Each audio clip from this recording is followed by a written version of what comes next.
محمدا عبده ورسوله يا أيها الذين آمنوا اتقوا الله حق تقاته ولا تموتن إلا وأنتم مسلمون يا أيها الناس اتقوا ربكم الذي خلقكم من نفس واحدة وخلق منها زوجها وبث منهما رجالا كثيرا ونساء واتقوا الله الذي تساءلون به والأرحام إن الله كان عليكم رقيبا يا أيها الذين آمنوا اتقوا الله وقولوا قولا سديدا يصلح لكم أعمالكم ويغفر لكم ذنوبكم ومن يطع الله ورسوله فقد فاز فوزا عظيما أما بعد فإن أصدق الحديث كتاب الله وأحسن الحدي حدي محمد صلى الله عليه وسلم وشر الأمور محدثاتها وكل محدثة بدعة وكل بدعة ضلالة وكل ضلالة في النار.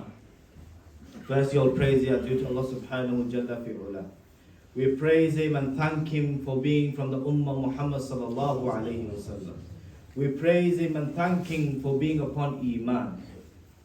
Whomsoever Allah subhanahu wa ta'ala guides, none can misguide. And whomsoever Allah subhanahu wa ta'ala leads astray, none can guide. I testify and I bear witness that there is no deity worthy of worship except for Allah subhanahu wa jalla fi'ula. And that Muhammad ibn Abdullah sallallahu alayhi wa sallam is his final messenger and a seal of prophet. My dear respected brothers and sisters in Islam, in today's khutbah, I want to talk about a topic that generally we say leave it for the other people, the Sufis and Naqshbandis. For example, the topic of the heart. Because it is something, as we are being told, of its importance. As the Prophet ﷺ, he says that the heart are of four types. Qalbun ajr, mislu siraju yudhid fi. The first type being a sound heart, a pure heart, a heart that has no blemishes. A heart that is upon Iman. As Abu Sa'id al-Khudri he says, Nurul Iman. That this type of heart, it has a light that is the light of Iman. It is a heart that stays away from sin. It is a heart that is pleasing to Allah subhanahu wa ta'ala. And then he says there is another type which is Qalbun aghlaf, marbutun ala ghilafihi. A heart that is covered. A heart that is sealed. As Allah subhanahu wa ta'ala says, Khatam Allahu ala qulubihim. Kalla bal rana ala qulubihim. That their hearts are shackled. Their hearts are rusty. Their hearts are sealed. This is the heart of the kuffar. Fihi kufr wa la yadkhul fihi iman. In it is kufr and iman does not enter these hearts. And then we have qalbun mankus.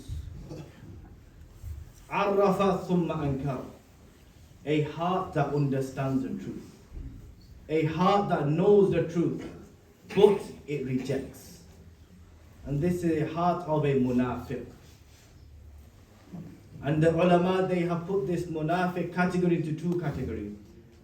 Nifaq al-i'tiqadi wa nifaq al-amali. Nifaq al-i'tiqadi being what me and you know. In the time of Prophet ﷺ, there were those people who came and said, La ilaha illallah. Outwardly they were showing Islam. Outwardly they were showing they were praying. Outwardly they were saying, La ilaha illallah. But in their hearts, they wanted to bring harm to the Muslims. In their hearts, they wanted to destroy the Muslimin. This is nifaqul i'tiqadi. And then there's nifaqul amali, which you and I have a portion of.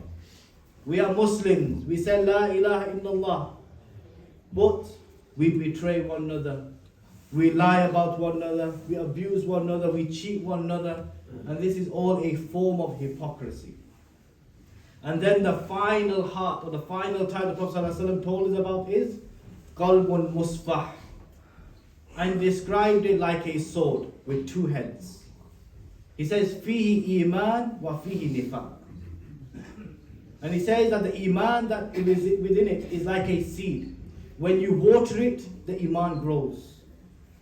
And the nifaq that is within it is like a spot, ready to pop at any moment. And this is why you find people today, they are practicing, they are praying their salah, but they cannot leave off the haram activities. They are sometimes praying, sometimes leaving off. And he says it is constantly changing between Iman and Nifaq every single day.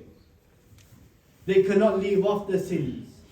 This is why it is very difficult to attain that rank of Qalbun Ajr, the heart that is pure, the heart that Allah subhanahu wa ta'ala is happy with. Why? Because if we were to look at our lives, how many times when we see our brother, our sister do something, Allah subhanahu wa ta'ala blesses them with something. Maybe it is wealth, maybe it's health, maybe it's with children. And we are the ones who are practicing in the masjid. Our brother and sister with us do not practice, are away from the deen. But Allah subhanahu wa ta'ala has blessed them with something. How many times do we say, MashaAllah, may Allah subhanahu wa ta'ala give you more? Or do we have that jealousy within us, envy within us? Or we ask, oh Allah, I am the one who is in your house every day. I am the one praying. I am the one doing sujood. How come I am struggling in life? How come I am going through these trials and tribulations? And so, who is not even worshipping, who is in haram, indulged in haram, you are blessing him with so much, or blessing her with so much. This is why we cannot attain that rank, because we truly haven't believed in Qadr, the decree of Allah subhanahu wa ta'ala. We all should believe and know that when the ruh is blown into the womb of our mothers, everything is decreed. How long you are going to live for, how much wealth you are going to earn. You will not die upon this earth until you have earned that wealth. And this is why when you see somebody else gaining something or going through a spell in life of happiness, say MashaAllah to them. Be happy for them, because this is what Allah has decreed for them. But we have that jealousy and envy within us, and then we want to say we want the best of hearts. This is why we should look to perfect our heart. As is mentioned, أَلَا وَإِنَّ فِي الْجَسَدِ مُضْغَةً إِذَا صَلَحَ الْجَسَدُ كُلُّهُ وَإِذَا فَسَدَ الْجَسَدُ كُلُّهُ. That in our bodies there is a flesh. And if that flesh is pure, then the rest of our body will be pure. And if that flesh is corrupt, then the rest of our bodies will be corrupt. And this is the heart. Here when it says the rest of our bodies, it's not referring to your arms and your legs, no. It is saying your a'mal, your deeds will also be good if you have a sound heart. Your a'mal and your deeds will be corrupt if you have a corrupt heart. As Allah subhanahu wa ta'ala uses, what is Allah subhanahu wa ta'ala? Inna Allah la yanzuru ila suwwarikum wa amwalikum walakin yanzuru ila qulubikum wa a'malikum. Allah subhanahu wa ta'ala does not look at your appearance. Are you black? Are you white? Does not look at your status. What caste are you from? Does not look at your lineage. Does not look at your wealth. But rather He looks at your heart. And He looks, what do you bring forward? And your deeds that you present to Him on Yawm al-Qiyamah. And He says, يَوْمَ لَا يَنْفَعُ مَالٌ وَلَا بَنُونَ إِلَّا مَنْ أَتَى اللَّهَ بِقَلْبٍ سَلِيمٍ. That on that day, Yawm al-Qiyamah, your wealth and your children are not going to benefit you. But what is going to benefit you is a sound heart. A heart that is upon Tawheed, that is upon La ilaha illallah. That understands the true Aqeedah, that understands the manhaj of the Salaf. This is what is going to benefit you on that day. What is going to benefit you is when you do something wrong, you understand I have done something wrong, and then you repent back to Allah subhanahu wa ta'ala. What is going to benefit you is your love for Allah subhanahu wa ta'ala, and also your fear of Allah subhanahu wa ta'ala, your taqwa of Allah subhanahu wa ta'ala. This is what is going to benefit you. Ibn al-Qayyim al-Jawzi rahimahullah ta'ala, in his book Irasatul Ihsan, where he talks about the tricks of shaitan. This ayah that I just mentioned, يَوْمَ لَا يَنْفَعُ مَالٌ وَلَا بَنُونَ إِلَّا مَنْ أَتَى اللَّهَ بِقَلْبٍ سَلِيمٍ. He talks about this ayah in a bit more detail. He says, وَلَا يَسْلَمُ الْقَلْبُ إِلَّا إِذَا سَلِمَتْ مِنَ الشِّرْكِ الَّذِي يُنَاقِضَ التَّوْحِيدِ. That the heart will not be pure and sound until it is free from shirk, that which corrupts your tawheed. This is point number one. You want to correct your heart, first correct your aqeedah. First correct your la ilaha illallah. and stay away from all forms of shirk. وَالْبِدْعَةُ يُنَاقِضَ السُّنَّةِ. And bid'ah, innovations, corrupts your sunnah.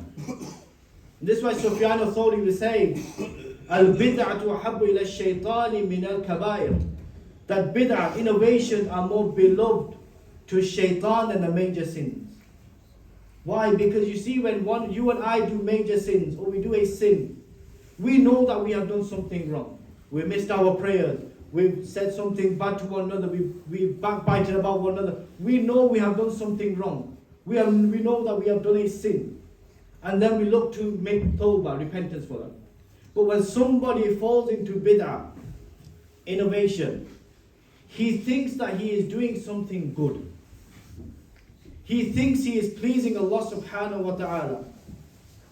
And this is why when you tell these people about what they are doing, they say, tell me what I am doing is wrong. Prove to me what I am doing is wrong. And this is why they find these more beloved than the sunnah of the Prophet ﷺ. And they start to involve themselves more in these activities than the sunnah of the Prophet ﷺ. And then we have al-ghaflatu yunaqid al-dhikr. Heedlessness, rushing, makes your forgetfulness of your dhikr of Allah subhanahu wa ta'ala. When you enter your homes, you forget to say Assalamu alaikum, you forget to say Bismillah, you forget to say A'udhu Billah, you forget to make the dhikr adhkar. What if shaitan says, today I have a house to sleep in? Before you eat, you forgot to say Bismillah because you are rushing, you are in a rush. Shaitan says, today I have some food to eat.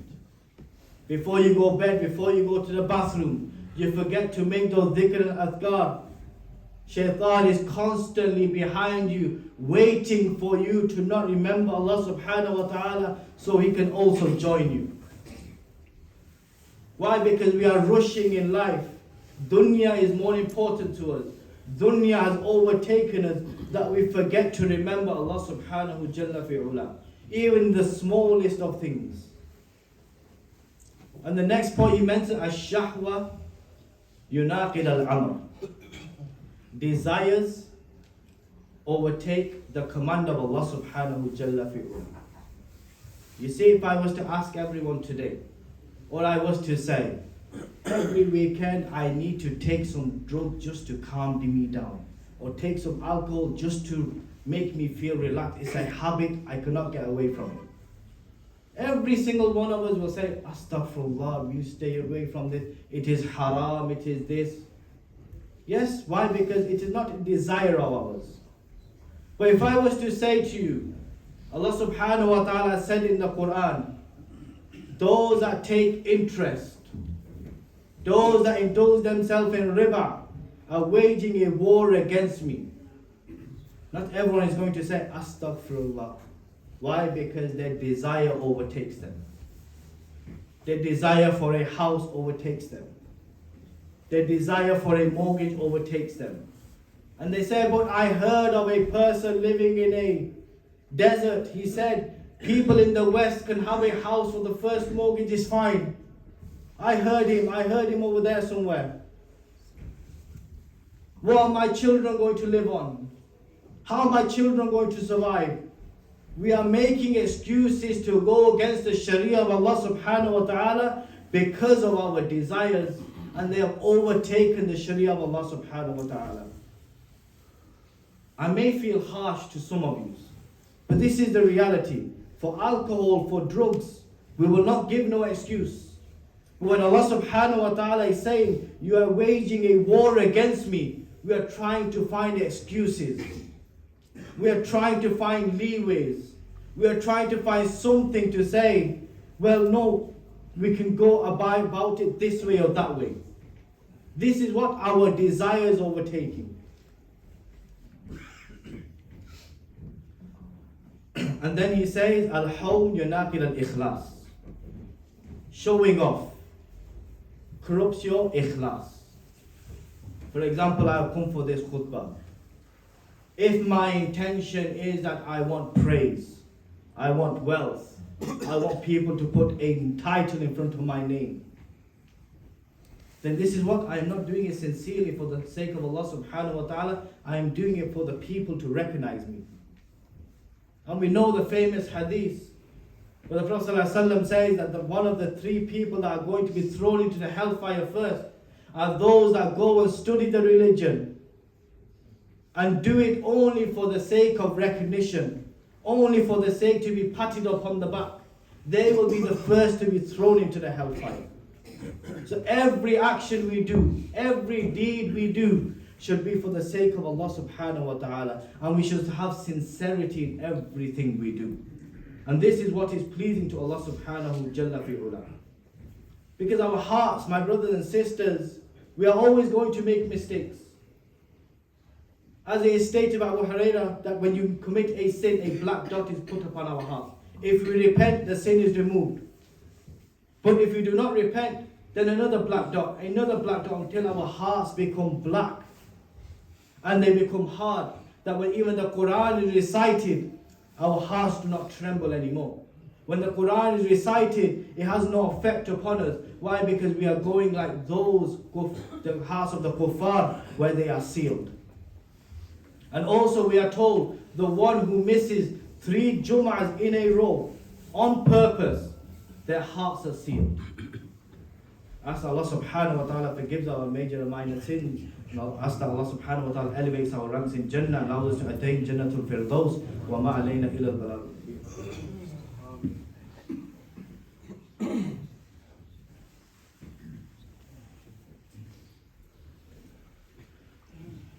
إن الحمد لله نحمده ونستعينه ونستغفره ونعوذ بالله من شرور أنفسنا ومن سيئات أعمالنا من يهده الله فلا مضل له ومن يضلل فلا هادي له وأشهد أن لا إله إلا الله وحده لا شريك له وأشهد أن محمدا عبده ورسوله. Now we must look to rectify our hearts. I'm only going to mention 2 points. First point, recite the Qur'an. In your daily life, do not let your eyes go by without you even looking at the Mus'haf. Even if it's for an ayah or 2 ayahs. Always recite the Qur'an. Fridays, for example, make it a habit of reciting Surah Al-Kahf. Because we have been told from one Jummah to the next Jummah, your sins will be forgiven if you recite Surah Al-Kahf. So make this a habit. And also making dua to Allah subhanahu wa ta'ala. Allahumma ya muqallib al-qulub, thabbit qalbi ala dinik. Oh, the control of the heart, keep my heart firm upon this religion. So Anas, he says to the Prophet, do you feel that our hearts will go astray? He says, yes, I fear for the whole of mankind because their hearts are between the 2 fingers of Allah subhanahu wa ta'ala, and He changes it as He will. Today you're upon hidayah, you're in this masjid, alhamdulillah, maybe next week you will not have this tawfiq of being in the masjid. So always ask Allah subhanahu wa ta'ala to keep you firm upon this religion, to keep your hearts pure, to keep your hearts firm upon Islam, upon La ilaha illallah, because we do not know at any moment Allah subhanahu wa ta'ala can take us away. Ask Allah subhanahu wa ta'ala elevates our ranks and gives us pure hearts, and that He makes us from those who are pure. Just a quick announcement. Request for du'as for our auntie Rehana Yasmin Siddiqui, who passed away in Makka on Thursday while performing Umrah. And she went with a group from Makki Masjid, from this Masjid itself. And after the second Jumu'ah, there is going to be a Ghaiba Janazah. So if people are here for the second Jumu'ah, then please attend that Janazah also. And also after Isha today, there will be sitting, or after 7 o'clock, there will be sitting for those who want to sit for ta'ziyat and do condolence for the family, and also a request for du'as for our uncle Nadam Hussain, who had a heart attack last night and is currently in hospital. So please keep him in your du'as, that Allah subhanahu wa ta'ala gives him shifa and gives him a speedy recovery. Allahumma salli ala Muhammad wa ala Muhammad kama sallaita ala Ibrahim wa ala Ibrahim innaka Hamidum Majid. Allahumma barik ala Muhammad wa ala Muhammad kama barakta ala Ibrahim wa ala Ibrahim innaka Hamidum Majid.